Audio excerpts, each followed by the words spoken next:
Good morning student. आज 9th UP board के लिए साइंस में मैं अध्याय 7 लेसन 7 जिस पाठ का नाम है जीवों में विविधता, डाइवर्सिटी इन लिविंग ऑर्गेनिज्म पढ़ाऊंगा। इसमें आप जानते हैं, आप सोचिए इसके बारे में या सोचते होंगे कि हमारे चारों तरफ विभिन्न प्रकार के जीव उपस्थित हैं और विभिन्न प्रकार के जीवों का समूह भी पाया जाता है। आप देखते हैं सभी जीवधारी एक दूसरे से किसी न किसी रूप में भिन्न आपको दिखाई देंगे।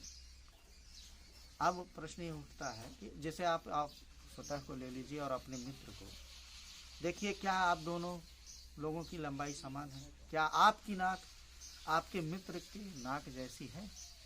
क्या आपके मित्र की हथेली और आपके हथेली का आकार समान है? ये सब प्रश्न पर ध्यान दीजिए। यदि हम अपनी तुलना अपने मित्र से करें और या देखते हैं जो जो आपको दिखाई देता है, और फिर हम अपने मित्र की तुलना किसी बंदर से करें तो क्या देखेंगे कि निश्चित रूप से आपको यह देखने को मिलेगा कि हमारे मित्रों के और बंदर के बीच में काफ़ी असमानताएं पाई जाती हैं। परंतु जब हम अपनी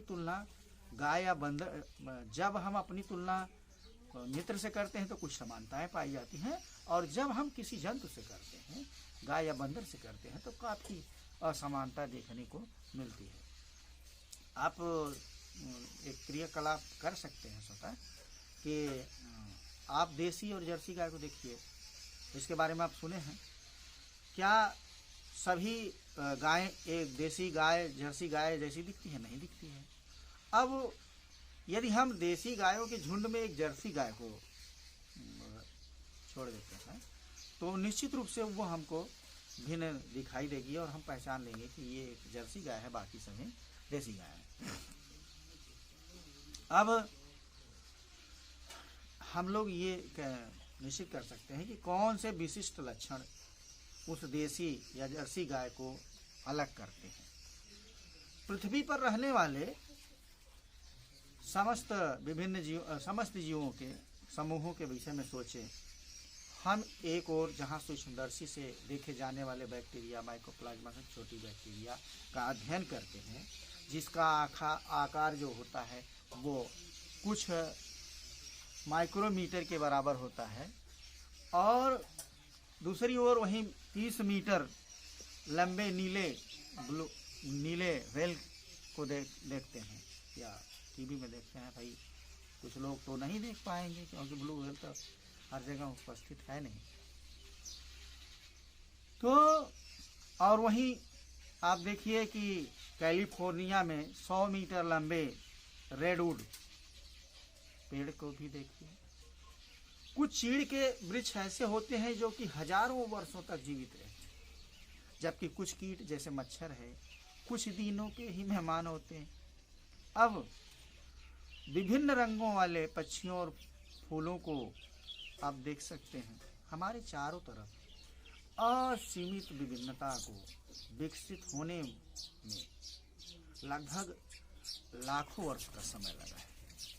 इन सभी जीवधारियों को जानने और समझने के लिए हमारे पास समय का बहुत छोटा सा हिस्सा है, क्योंकि ये विविधताएं तो लाखों करोड़ों वर्ष में होती रहती हैं, होती रहेंगी, और हमारे पास समय बहुत कम होता है। फिर भी इन सभी जीवधारियों को जानने के लिए और समझने के लिए हमारे पास जो कम समय है, उनके बारे में एक एक करके हम विचार नहीं कर सकते। अगर हम एक एक जीव का अध्ययन करें तो संभव ही नहीं है, क्योंकि हमारी आयु ही उतनी नहीं है। औसत आयु 60 साल है, अधिक से अधिक 100 साल तक जीवित रह सकते हैं, तो इसमें सभी जीवधारियों का अध्ययन करना तो संभव नहीं है। किसी के जन्म का अध्ययन करेंगे तो पता लगेगा कि आप ही नहीं रहे, उसका अध्ययन करना असंभव हो गया। फिर भी तो ये सब समस्याएं आती रहती हैं। इसकी जगह हम जीवधारियों के समानता और समानता का अध्ययन करते हैं और एक किसी एक जीवधारी का अध्ययन करते हैं तो उसी तरह के दिखने वाले जीवधारी को मान लेते हैं कि ये इनकी जो एक्टिविटी है जो भी है वो इन्हीं की तरह होगा, लगभग समान ही होगा। अच्छा, अब हम क्या करते हैं कि जिससे हमें ये होता है कि उनको हम विभिन्न वर्गों में रख लेते हैं, ये इस वर्ग का है, ये इस वर्ग का है, और फिर विभिन्न वर्गों व समूहों का फिर अध्ययन करते हैं। मतलब एक का अध्ययन किया तो उसी हिसाब से मान लेते हैं कि ये विभिन्न उस वर्ग में इसी तरह के जीवधारी हैं। जीवन के इन विभिन्न रूपों की विभिन्नता का अध्ययन करने के अनुरूप समूह बनाने के क्रम में हमें यह सुनिश्चित करना होता है कि वे कौन से विशिष्ट लक्षण हैं, वे कौन से विशिष्ट लक्षण हैं जो जीवधारियों में अधिक मौलिक अंतर पैदा करते हैं। इसी पर जीवधारियों के मुख्य विस्तृत समूहों का निर्माण निर्भर करेगा। इन समूहों में से छोटे समूहों का निर्णय अपेक्षाकृत कम महत्वपूर्ण होता है, लक्षणों के आधार पर किया जाता है। कम महत्वपूर्ण लक्षणों के आधार पर हम उसका वर्गीकरण करते हैं। अब एक टॉपिक है कि वर्गीकरण का आधार क्या है। जीवों के समूहों के वर्गीकरण का प्रयास जो प्राचीन समय से किया जा रहा है। यूनानी विचारक अरस्तु ने जीवों का वर्गीकरण उनके स्थल जल एवं वायु में रहने के आधार पर किया था। यह जीवन को देखने का बहुत ही सरल किंतु भ्रामक तरीका है। इसमें भ्रम उत्पन्न हो जाता है। जैसे उदाहरण के लिए हम समुद्र में रहने वाले जीव जैसे प्रवाल है, कोरल, और व्हेल है, ऑक्टोपस है, स्टारफिश है, शार्क है, ये कई मायने में एक दूसरे से काफी अलग होते हैं। रहते तो सभी जल में ही है। इन सभी में एकमात्र समानता क्या है कि ये जल में रहते हैं, मतलब इनका आवास जल है। अध्ययन एवं विचार के लिए इस आधार पर जीवों को समूह को बांटना ठीक नहीं है।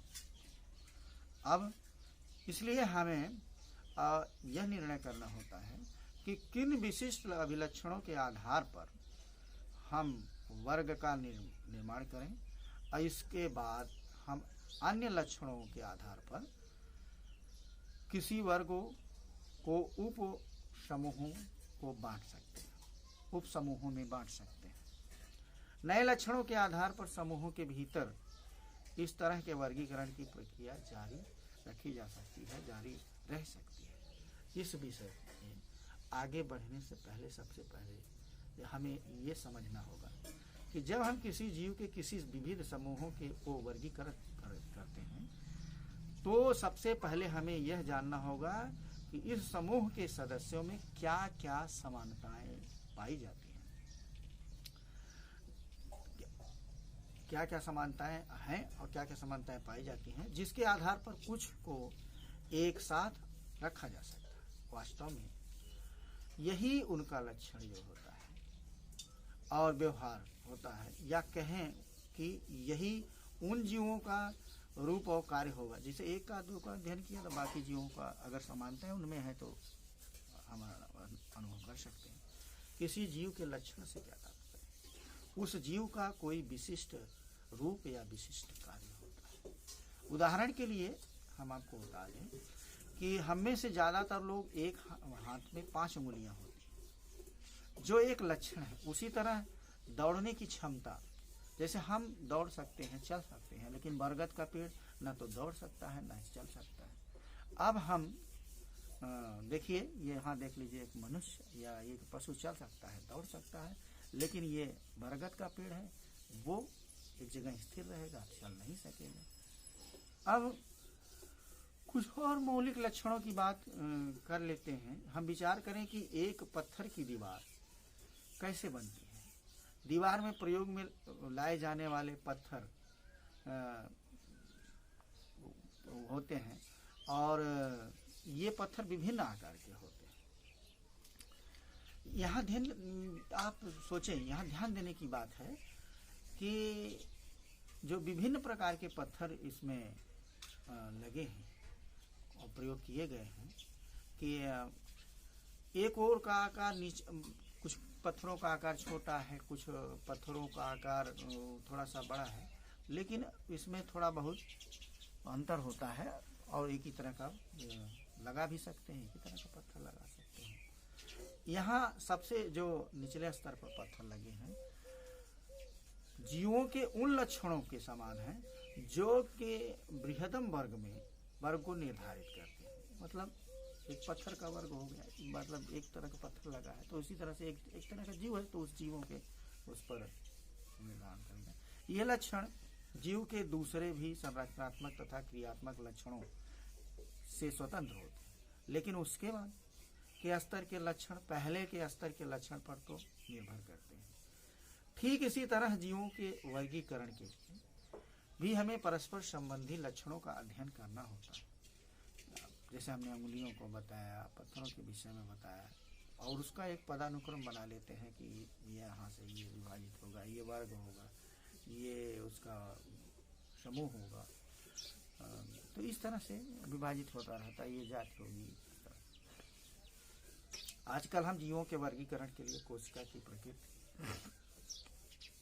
से प्रारंभ करके विभिन्न प्रकार के संबंधित अभिलक्षणों को जैसे कोशिका ही देख लीजिए ना, विभिन्न प्रकार के संबंधित लक्षणों का पदानुक्रम बना लेते हैं। तो विभिन्न प्रकार के जो संबंधित लक्षण हैं उनको क्या करेंगे, अभिलक्षणों को देखते हैं, दृष्टिगत करते हैं। अब हम कुछ लक्षणों को बता रहे हैं, उस पर सोचें। जैसे एक यूकैरियोटिक कोशिका देख लीजिए। यूकैरियोटिक कोशिका जो होती है उसमें उपस्थित सभी जो कोशिकांग होते हैं किसी एक झिल्ली से घिरे होते हैं, और जिसके कारण कोशिका क्रिया अलग अलग कोशिकाओं अलग अलग जो होती है कोशिकाओं में जो क्रिया होती है अलग अलग कोशिकाओं में दक्षता पूर्वक होती है। और यही कारण है कि जो कारण क्या है कि झिल्ली युक्त कोशिकांग होते हैं, वो अपना अलग अलग कार्य करते हैं, उसका एक समूह बन जाता है, कोशिका काम करना शुरू करते हैं। और कुछ कोशिकाएं ऐसी होती हैं जिसमें कि ये झिल्ली युक्त कोशिकांग नहीं होते हैं, और उनके उनमें जो जैव रासायनिक प्रक्रियाएं होंगी और जिसमें कोशिकाएं झिल्ली युक्त होते हैं उनसे भिन्न होगी। तो ये भिन्नता, इसका असर कोश की संरचना के सभी पहलुओं पर पड़ता है। इसके अतिरिक्त केंद्रक युक्त कोशिकाओं में बहुकोशिकीय जीवों के निर्माण की क्षमता होती है।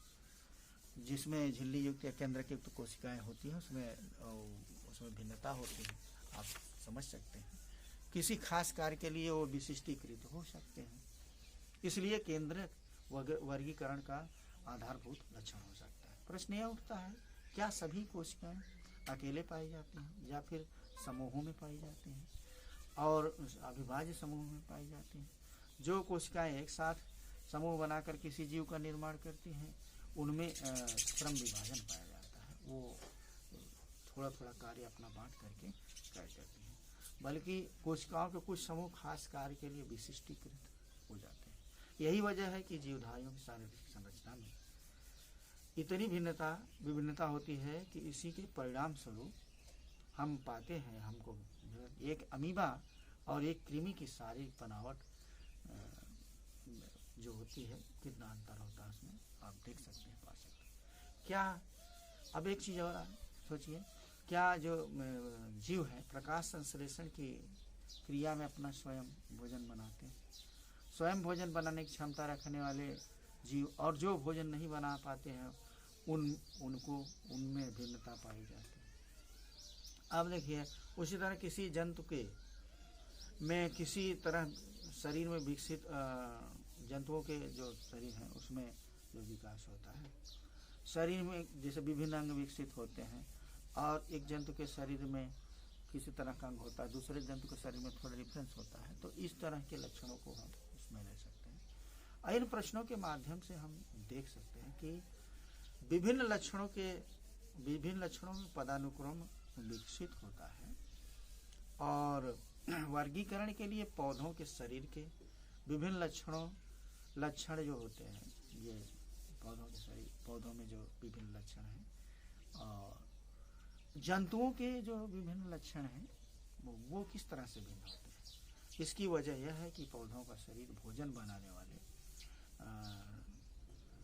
बनाने जिस तरह से भोजन उसके अनुसार उसका शरीर विकसित है, जबकि जंतुओं का शरीर बाहर से भोजन ग्रहण करता है, इसलिए उस तरह से उनका शरीर विकसित होता है।